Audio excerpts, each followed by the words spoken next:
Okay, good evening, everybody. We're going to begin our teaching this evening. Let's start with our motivation and really rejoice at our precious human life, our opportunity to listen to the teachings. How fortunate it is just to have encountered the Buddha Dharma and the benefits that hearing, thinking, and meditating on it can bring not only to this life, but especially in the long term to the fulfillment of our spiritual goals, the attainment of full enlightenment for the benefit of all beings. So let's get in touch with that aspiration and that wish as the motivation for doing what we're doing tonight.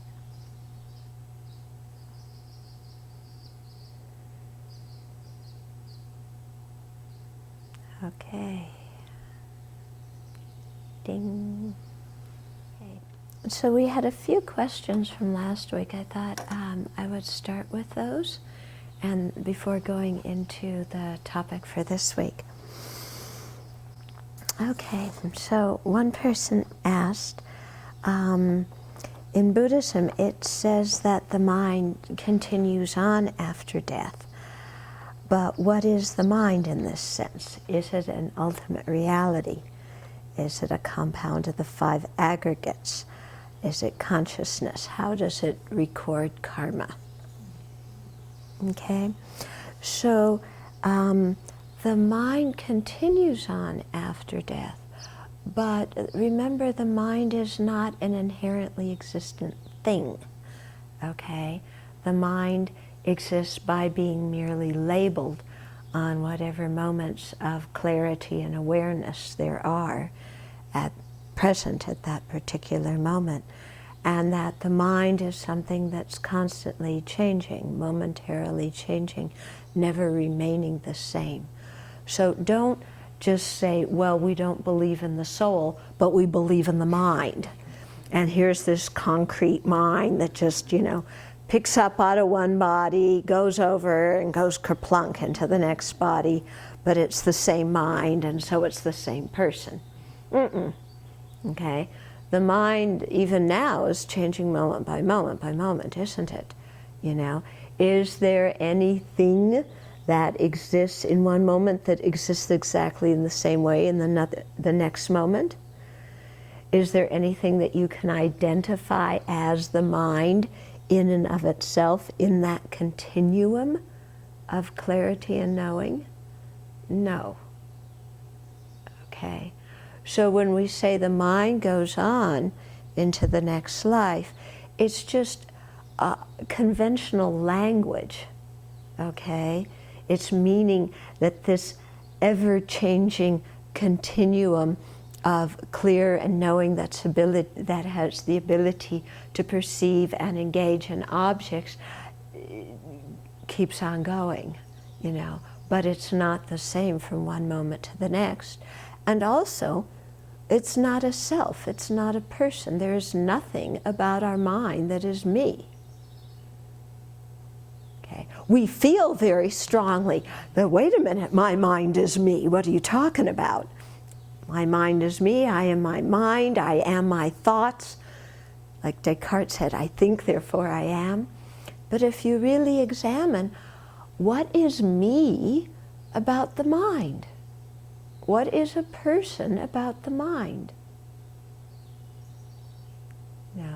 We have this strong feeling of there's me there, but what really is that me?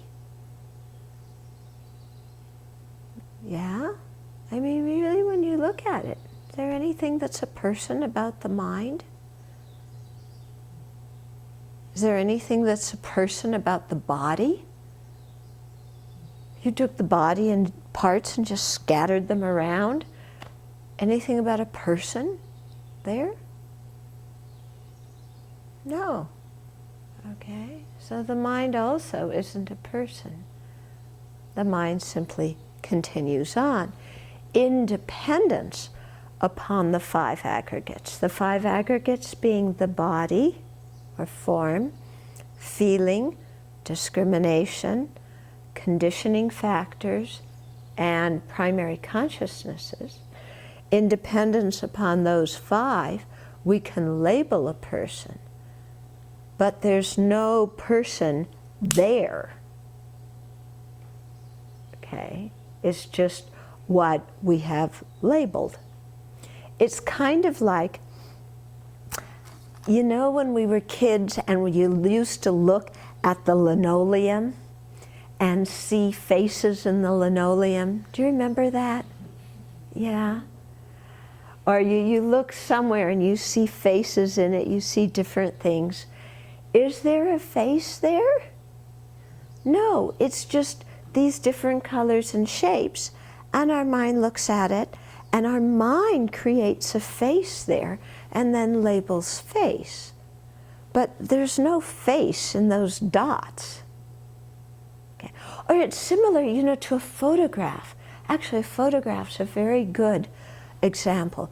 You know, when you look, you know, on a regular photograph, it's just a bunch of dots, or on a computer screen, it's just a bunch of pixels, isn't it? You know, and it's just dots, just all these individual dots, isn't it? Is there anything that is, you know, the face in any of those dots? Is the collection of dots itself a face? You know, there's only a face when our mind puts these things together and conceives of them, and then we go, oh, look, you know, there's a face on the computer screen. Okay? So do you see the role of the mind in conceiving and labeling something? Okay? So it's the same thing, whether you talk about the person, whether you talk about the mind, whether you talk about the body, all these things exist dependently.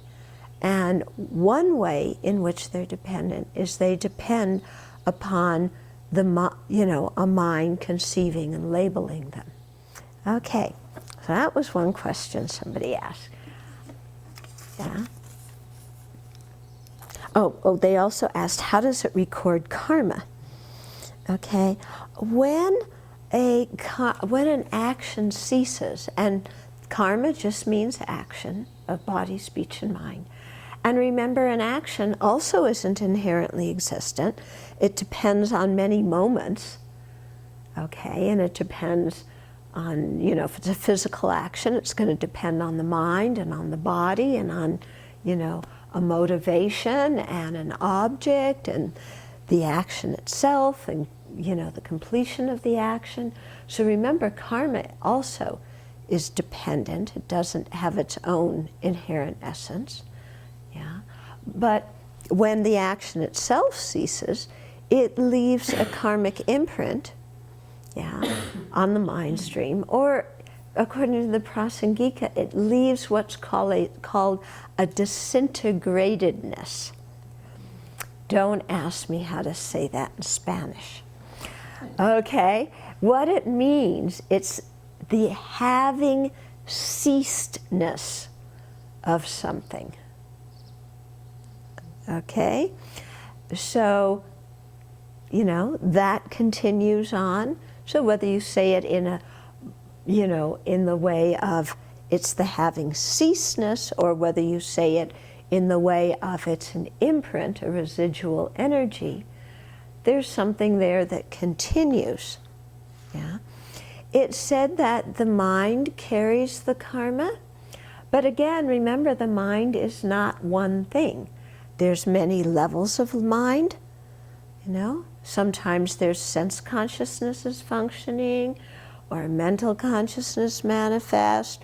Sometimes we're sleeping in deep sleep, sometimes we're waking up, sometimes we're dreaming. There's all different kinds of consciousnesses, okay? So we're just saying the mind in general, you know, more specifically the mental consciousness, carries the karma, but it isn't like karma is this thing and the mind is a thing and they're glued together, okay?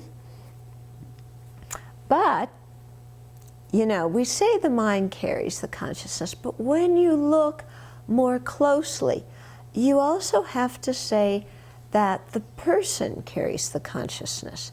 And the person that carries, the person carries the karma.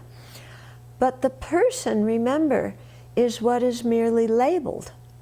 So it's nothing that's findable. You can't pinpoint what it is that carries the karma, except it's just something merely labeled on whatever aggregates there are at that moment. Okay? But the karma is momentary, changing moment to moment to moment. Okay? The person is moment to moment by moment. Okay? So that's what carries the karma. Don't, you know, we might use the example of the mind is like a river and the karma is like a leaf that drops in and floats downstream. That's just an example. Don't get too physical about this, thinking like, okay, there's a person and there's a karma and you know, they go along. Yeah. Don't confuse examples with real things. Okay, so that was one question. Then another question was, are the base and the label the same thing? Okay, and this person was saying it might be easier to determine that in the case of an object, but what about something like a disease or a problem? And they gave the example of anorexia. Okay, and are we supposed to refute the base?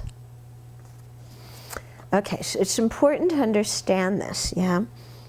When things exist by being merely labeled, okay, independence upon a base and a mind that conceives and labels them. The base, if, for example, okay, we have a pear. Well, the pear is actually the labeled object, isn't it? Yeah. What's the base? The base is this kind of yellowish, greenish skin, and this white stuff inside, and the atoms and molecules are the base. Or you could say the seeds are the base, or you could say the core plus the fleshy part plus the skin are the base. You know, however you want to describe this stuff, okay? And in dependence upon that, yeah, we put the pieces together and we say, oh, there's a pear. Yeah, so the pear is the labeled object, and this thing, however we wish to describe it in terms of its molecular structure or different parts or whatever, is the base. Yeah, the base and the labeled object, they depend on each other, because this can't be the base of the label pear unless you have the pear that's labeled in dependence upon this base. Okay, so this thing, these atoms and molecules may exist first, but it doesn't become a pear until we call it a pear. Okay, so we have the labeled object and the base. The problem is that we think the base is the labeled object. In other words, we think this thing is a pear. Okay? Because if somebody says, what's that in your hand, you say it's pear. Okay? So that's conventional way of speaking. It's a pear. It is a pear.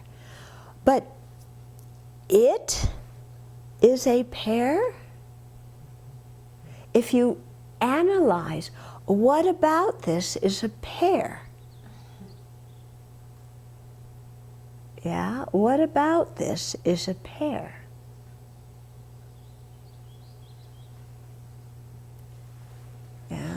Does it have its own pair essence?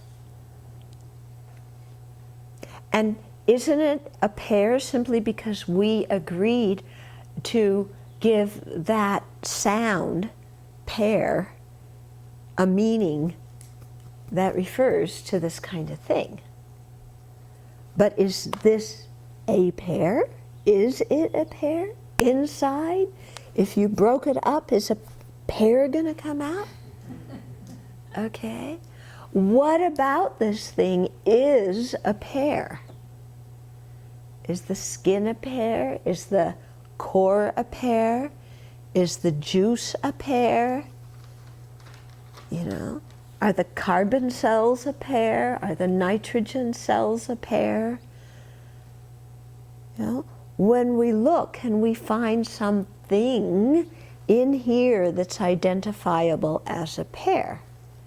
No, we can't. Okay, the pair exists just by being labeled. It exists nominally, conventionally, dependently, relatively. Okay, but it exists. But it doesn't exist with its own essence.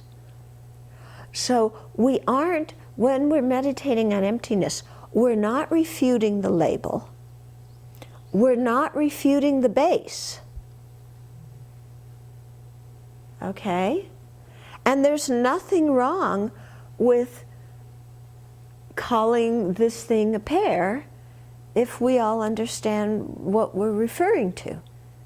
Yeah? It's certainly easier to say, you know, bring a pair than it is to say, bring a thing that's about 4.5 inches tall with this kind of yellowish skin with some brown dots that has a core in the middle and some white stuff inside that's juicy, but it goes brown when you cut it. I mean, you know, it's much easier to say, bring a pair, isn't it? Okay? So we just use pair as some nominal convention. We're not refuting pair, you know, as a labeled object. We're not refuting the base. What we are refuting is that this thing is a pair from its own side without depending on anything else. That's what we're refuting. Okay. We're refuting that this thing has an inherent nature that is a pair. That's what it's empty of some kind of inherent nature, some kind of existence under its own power. But on the conventional level, that this is a pair, no problem. You know? And that this thing is the basis of the label pair, no problem. Okay? Now, with the example that this person said of anorexia, okay, the basis of the label anorexia is the labeled object. The basis is a bunch of symptoms or a bunch of characteristics, okay? So the characteristic of feeling that you're fat and hating your body and eating and then making yourself vomit, or eating and then taking laxatives to make the food go down. All those bunches of behaviors, yeah, and they're each individual actions, individual behaviors. Together, we look at it and we say anorexia. But anorexia isn't a thing, you know. It's just a label that we give to a certain group of characteristics. And that's why I was saying sometimes, you know, when we're sick, if we think of the disease that we have as an inherently existent thing, then we get very afraid and panicky and upset. You know, I have cancer, you know. But what is cancer? Yeah? Is cancer one cell? Is it the what do you call it? The nucleus of that cell? Is it a virus? Is it a bunch of cells together? Is it the atoms of the cells? You know, when you look, it's just that there's a certain thing, you know, there's certain things together that function in a certain way, and then we just give it the label cancer. Sometimes if you think of a disease like that, then it seems much more spacious, yeah, rather than I have this thing that's afflicting me. Okay, you get what I mean? There just seems to be more space in the mind. Hmm? Okay, so the same thing with anorexia. It's just something that exists by being labeled. It doesn't have an inherent existence in and of itself. Okay, then there was one more question. We will get to the talk for tonight. Okay, how is it that practitioners of the fundamental vehicle can attain liberation if they hold on to the views of the lower schools as superior? Okay, so we call the views, the Vaibhasika and Sautantrika school, the views of the fundamental vehicle, and the Chittamadra and the Madhyamaka as the views of the Mahayana, tradition, Mahayana vehicle. So the question is if you are a practitioner of the fundamental vehicle, how do you attain liberation if you hold the Vaibhasika and Sautantrika views? There is a difference between being the holder of a view of a fundamental vehicle and being a practitioner of the fundamental vehicle. They're different. Okay? So we just went through what the schools are. Vaibhasika, Sautantrika, fundamental vehicle, philosophical tenet systems, Chittamadra, Madhyamaka, Mahayana philosophical tenet systems. In terms of practitioners, you become a fundamental vehicle or a Mahayana vehicle practitioner depending on your motivation, not depending on your tenet system. Okay, so if you aspire for liberation from cyclic existence for yourself, and that's it, then you're a practitioner of the fundamental vehicle. If you aspire for full Buddhahood, then you're a practitioner of the Mahayana vehicle. You could be a practitioner of the fundamental vehicle and hold Madhyamaka philosophical tenets. Okay, why not? Why not? Practitioners of the fundamental vehicle attain liberation. In order to attain liberation, you have to refute the inherent existence of persons and phenomena. What school is it that teaches you how to refute the inherent existence of persons and phenomena? It's the Madhyamaka school. Okay? So you can be a practitioner of the fundamental vehicle and hold Madhyamaka tenets, no problem. You could be a Madhyamaka, or you could be a holder of a Mahayana practitioner, and sometimes you may not even hold a Buddhist tenet system. Because sometimes our minds are so chock-a-block full of defilements that our philosophical belief is like way off. Yeah, so no reason to get arrogant. Oh, I'm a Mahayanist. Well,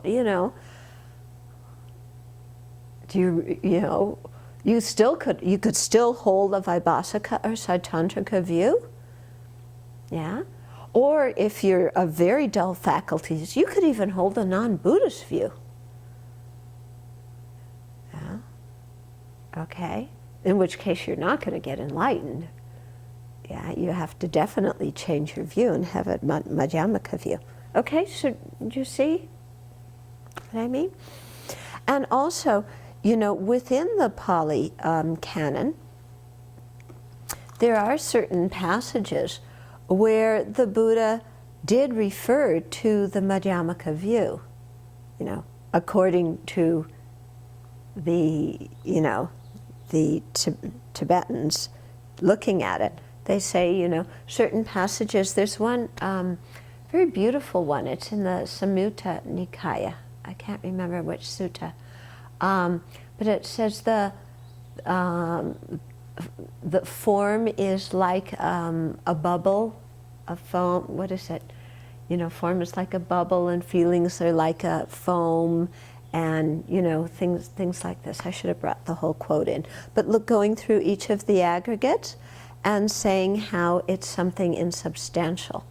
You know, like the core of a plantain tree, like a bubble, like a piece of, you know, like foam, like a mirage, stuff like that.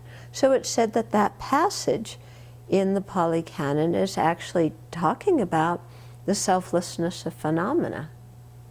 You know, the Madhyamaka view of the selflessness of phenomena. Okay? And there's some other passages where they say same thing, that, you know, in the Pali Canon they're teaching the Madhyamaka view. Okay, so those are the questions from last week. Hope you don't have more questions now that I answered the questions. Okay, so what we're going to go into this week is different steps for delving into emptiness, kind of what we need to do in order to cultivate special insight into emptiness. Okay? And by the way, special insight or vipassana, it isn't always into emptiness. It could be, there's a worldly kind of vipassana too. So here we're talking about the vipassana, the special insight, where the object is the emptiness of inherent existence. So what we need there is, first, we need to gain firm convictions in the fault and the disadvantages of cyclic existence. Okay? So we really need to understand that cyclic existence is a hellhole. As long as we think cyclic existence is a nice playground, why realize emptiness? Yeah, you have no motivation to realize emptiness, because it's, you know, why? If samsara is nice, you go out and enjoy yourself. Why stress out about realizing emptiness? Okay, so we have to really think about the different teachings taught in the first two Noble Truths. Okay, the truth of dukkha, or suffering, and the causes of it, and really develop conviction in the faults and disadvantages of cyclic existence. Then second, we need to really seek out the root cause of cyclic existence. In other words, if we're in this predicament, what is the root cause of it? Okay, if you keep tracing back and back and back, what do you finally find as the cause of our being in cyclic existence? Okay, so we take rebirth due to karma. We create karma due to afflictions. Afflictions come out of this fundamental misunderstanding or misapprehension of the nature of phenomena that we call self-grasping ignorance. So we trace the root of samsara back to this self-grasping ignorance. Okay, so that's the second thing we need to do. Yeah, so we do that when we meditate on the 12 links of dependent arising. Okay? Third thing we need to do is to ascertain that the way that ignorance, and particularly the view of the perishing aggregates, or jigta, which is self-grasping of our own particular self as inherently existent, that this way that ignorance and the view of the perishing aggregates apprehend things is totally incorrect. Okay? So we have to see the disadvantages of cyclic existence, trace its root cause to ignorance, and then see that the way ignorance apprehends things is totally erroneous. Yeah? Because if ignorance apprehended things in a correct way, then first of all, there's no need to get rid of ignorance, because it sees reality. Yeah, if ignorance saw reality, why do we call it ignorance? Okay, if ignorance didn't misapprehend things, there's no reason to call it ignorance. Okay, so but we have to really understand how ignorance apprehends. You know, what does it mean to apprehend inherent existence or to grasp at inherent existence? Okay? And then, through doing that, through really seeing that the way ignorance apprehends is wrong, okay, that's the way to develop our wisdom, okay? And then the fourth thing we need to do is, having ascertained the correct view, which is that things are empty of inherent existence, in other words, the total opposite of how ignorance apprehends things, then the fourth thing we need to do is to familiarize our mind with that view. Okay? So to really come back to it again and again and again and again and retrain our mind to see things in a correct way. Yeah? Because right now our mind is very familiar with seeing things in the wrong way. And we know just in terms of ordinary habits, they're very difficult to break, aren't they? And these are even just habits of this life, like smoking or, you know, overeating or drinking or idle talk or whatever. You know, just even habits of this life are hard to break. Well, we have beginningless time of a habit of grasping an inherent existence. Is that habit going to be easy to break? No, it's going to take some time. We're going to need to familiarize ourselves again and again and again with the correct view. Okay? So those are the four things we need to do. That's kind of like an outline. Now, how do we gain that correct view? Yeah, how do we go from the wrong view of ignorance to the correct view of the wisdom realizing emptiness? Okay. There's a process that we go through. Yeah. We start out with the wrong view. Yeah. And, you know, we have an innate wrong view that we've been born with, and then we have an acquired wrong view that we've learned from incorrect philosophies and psychologies. Okay, so we start out with that wrong view. I mean, our innate wrong view is we just, you know, especially in emotional situations, everything seems inherently existent. You know, there's a real me sitting here with my real needs and my real wants and my real likes and dislikes and my real rules of the universe. And everything seems very real, and all the phenomena out there are real. Living in a world of objective entities that all have their own, you know, essence, that's how we perceive things, that's how we grasp things to exist. Okay? And then, dependent upon that innate grasping, then we develop acquired grasping by developing all sorts of philosophies. So in the West we have the philosophy of a soul. Okay? There's a real thing that's me. It's called the soul. It's not the body. It's not the mind.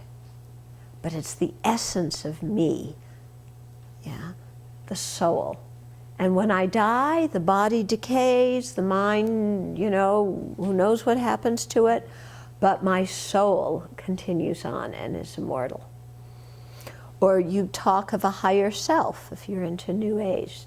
You know, there's a higher self. Yeah?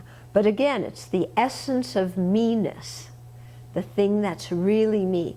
Okay, you strip down my likes, you strip down my dislikes, you strip down all my opinions, but you come to the core thing that's really me, that makes me a special entity that's different from everybody else, that's immutable and unchangeable and never disintegrates.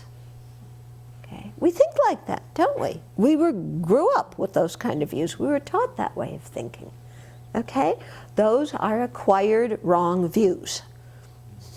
Yeah? But they're really deep, aren't they? If if you learn certain things as a kid, then you just believe them. Yeah? And so those aren't even the innate ones that are really hard to eliminate. They're the acquired ones, which are in comparison easy to eliminate. But as Khenzo Rinpoche said when he was here last time, in some ways the acquired wrong views are more insidious because they have reasons behind them.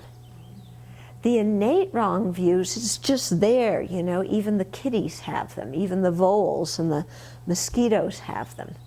Those innate wrong, innate ignorance, innate wrong views. But us, we develop whole philosophies and write books on them and get PhDs dependent on them. Yeah? And make ourselves famous dependent on them. And, and so in some ways, because we have all these reasons, there's got to be a soul. Why? Because God created it. There's got to be a higher self. Why? Because I feel that there's something inside me that's just inherently pure, that's forever me. And then somebody's going to go, isn't that the Buddha nature? Yeah. So what's the difference? What's the difference between Buddha nature and a higher self and a pure soul? What's the difference? When we say Buddha nature, do we really have the correct view of Buddha nature? Or are we one of these Mahayana practitioners who don't even have a Buddhist tenet system that we believe in? Are we still believing in a soul but calling it Buddha nature? Okay, we got to be careful here. Okay, so we start out with the wrong view. Then we begin to hear teachings. And this is why hearing teachings is so important. Because on our own, with all of our wrong views, it's going to be very difficult to discover a correct view without hearing any teachings from anybody. Okay? So we have to depend on teachers, and on teachers who have the correct view. Yeah. Then we hear the teachings, and then some doubt comes in the mind. Okay? So there's three kinds of doubt. The doubt inclined towards the wrong view. The doubt that's in the middle, maybe there's inherent existence, maybe there's not.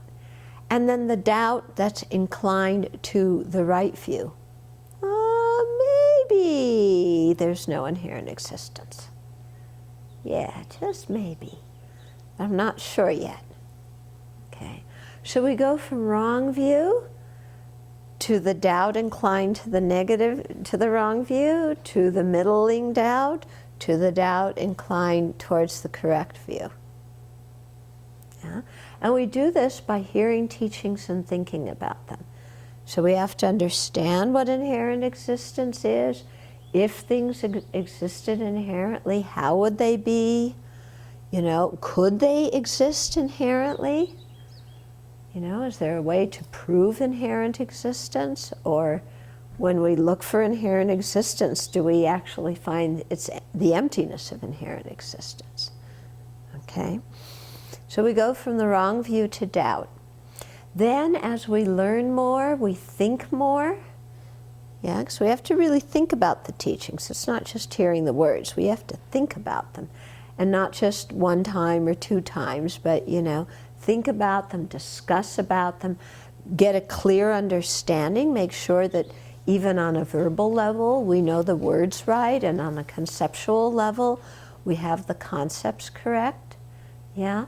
And then we go from doubt to what's called correct assumption. So this is kind of a general correct understanding. Yeah, like, oh yeah, you know, things can't have an inherent essence, because if things had an inherent essence, you would be able to find it. And you should be able to find it either in the basis of designation or as something separate from the basis of designation. But you can't find it in either place. So yeah, makes sense. Things aren't inherently existent. So you have some kind of correct understanding, yeah, but it's not really in your heart. Yeah, it's just you kind of got it, but it doesn't, you know, and it does impact you. It's certainly better than having the wrong view, but it hasn't really gone powy and woken you up. Okay?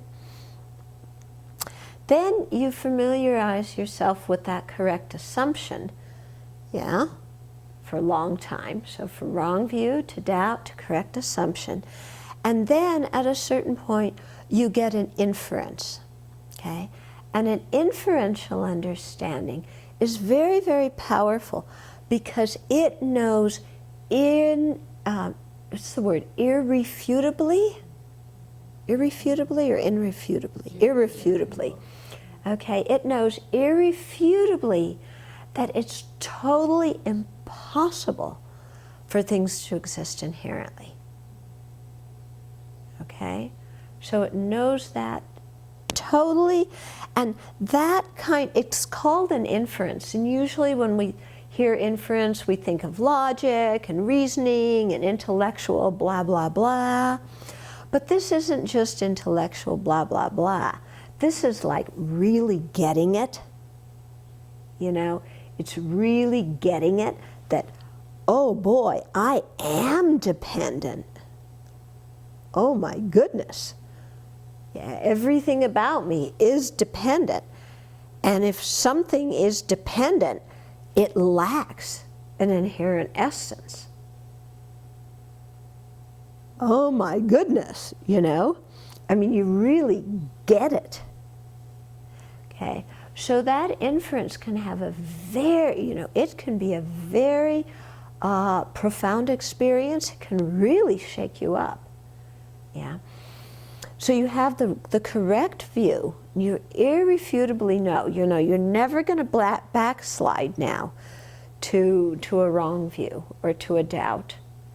You know, whereas when you have the correct assumption, you know, if somebody comes along, because we're kind of dumb, if somebody comes along and makes a big case for the soul and the higher self and this thing that's really you, get in touch with it for $99.99, you know, we're going to buy it because we don't have irrefutable conviction. Yeah, but when you have an inference, it's irrefutable. Okay, you're not going to go backwards. You are at that point apprehending the emptiness of true existence. If you have, you know, meditation ability at that point, which hopefully you do, okay? So you can abide in meditation on the emptiness of true existence because you have some degree of concentration and meditative ability, but you're perceiving emptiness through the veil of what's called a meaning generality, okay? Sometimes it's translated as mental image, but that's not a good translation. It's more like a general image, a general idea. A meaning generality is a conceptual understanding of something. It's what you perceive when you have a conceptual understanding, which is not the exact thing, but you've conflated all the different attributes of that, and you're perceiving the generality of the thing, okay? So that's what you're apprehending in meditation when you have that conventional realization. I mean, that inferential realization. As you meditate more and more and more and more, okay, and as your samadhi gets deeper, and as your ability to probe the nature of reality while still in samadhi gets deeper, at some point you wear away that veil of the meaning generality, and the mind directly perceives emptiness. Okay? So that direct perception of emptiness, it's done with the mental consciousness. It's not done with your visual or auditory or any of your sense consciousnesses. You perceive emptiness directly, and you perceive it non-dually. In other words, at that time of the direct perception, there's no appearance of subject and object. There's no appearance of inherent existence. There's no appearance of a meaning generality. There's no appearance of conventional phenomena. And there's no appearance of difference, of anything, of two different things being different from each other. Okay? So it's totally non-dual. Yeah. Now, when I think about that, yeah, just apprehending something non-dually. Have you ever done that in your life? You know, when I really think of it, like, you know, because it's easy to spout, oh, that's non-duality. But what in the world would it feel like to perceive things non-dually? And somebody's going to say, it feels like you're one with it.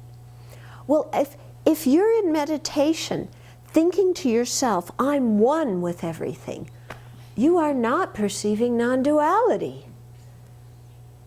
Because there's an I and a non-duality that you're perceiving.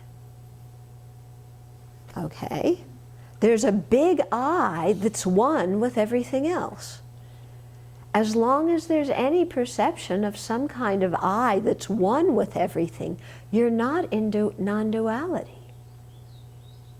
You know, you're having an unusual experience, you know, which can be, it can give you some confidence in the path or whatever, but that's not a direct perception of emptiness. Okay? And I say that because, you know, we can have all sorts of incredible experiences, can't we? You know? And that's why I think it's very helpful to study the Dharma, because if you learn these kinds of things, then you can check your own experience. And if there's the thought of the I has dissolved and I'm one with the universe, you've missed it, you know? Okay, so you've gone from a wrong view to doubt, to correct assumption, to inference, to direct perception. Okay, that's how the mind, yeah, develops this understanding. Okay, when we use the term the realization of emptiness, just the term realize emptiness, it can refer to either an inferential, conceptual realization, or it can refer to a direct perception. So, you know, just be aware of that when we say realization of emptiness, it doesn't always mean direct. It could include, you know, through this inference where you're perceiving the meaning generality of emptiness. Okay, now that brings us into a whole discussion of subjects and objects, okay, which is quite interesting. If we had studied low-rig, mind and awareness, before, you'd have some background in this. But I just want to go through it just kind of, you know, in a general way, because it will help you in your studies of trying to figure out what emptiness is. So there's many different ways of categorizing mind. Yeah. One way of categorizing it is into conceptual minds and non-conceptual minds. Okay? That's one way. And I found this personally quite helpful to try and be mindful of. In other words, when do I have a conceptual mind and when do I have a non-conceptual mind? Okay. Non-conceptual minds apprehend the object directly. So non-conceptual minds are, for example, you know, when my visual consciousness sees the black color of the phone, that's non-conceptual. When my auditory consciousness hears the sound of the music, that's non-conceptual. When you, okay. Okay. That was take 5 by Dave Brubeck, so message. Okay, so hearing the music is non-conceptual. When you smell something, okay, your olfactory consciousness is apprehending that odor non-conceptually. When you taste food, yeah, your gustatory consciousness, they call it your tongue consciousness, apprehends it non-conceptually. When we touch something, the hardness, the roughness, the smoothness, you know, these things our tactile consciousness is apprehending non-conceptually. Yeah. Then, in terms of our mental consciousness, yeah, in us ordinary beings, most of our mental consciousnesses are conceptual. Whenever we're thinking, that's conceptual, isn't it? Okay, when we're thinking, we're imagining, we're planning, we're daydreaming, we're remembering the past, all of those things are conceptual. Yeah. What does conceptual mean? It means that we're not apprehending the object directly. In fact, the object doesn't even have to exist for us to have a conceptual understanding of it. You know, like when we remember something, that event is in the past, it no longer exists, but we can remember it. Okay? When we think about a person, okay, they don't even need to be in the room. They don't even need to still be alive. We can still think about them. Okay? So, while the direct perceivers apprehend the object itself, yeah, the conceptual minds, yeah, which are mental consciousnesses, the sense consciousnesses don't ever perceive things conceptually. They're always direct. Okay, direct and non-conceptual mean the same thing here. So, but our mental consciousness creates an image of an object, or this meaning generality. Yeah, a generality that conflates all the different characteristics of something together. Okay, so for example, yeah, if I say think of pizza, yeah, do you have an image in your mind of pizza? Yeah.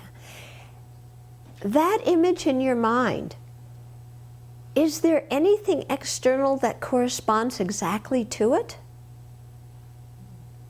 No, because your image of pizza is a result of all the different experiences you've had with pizza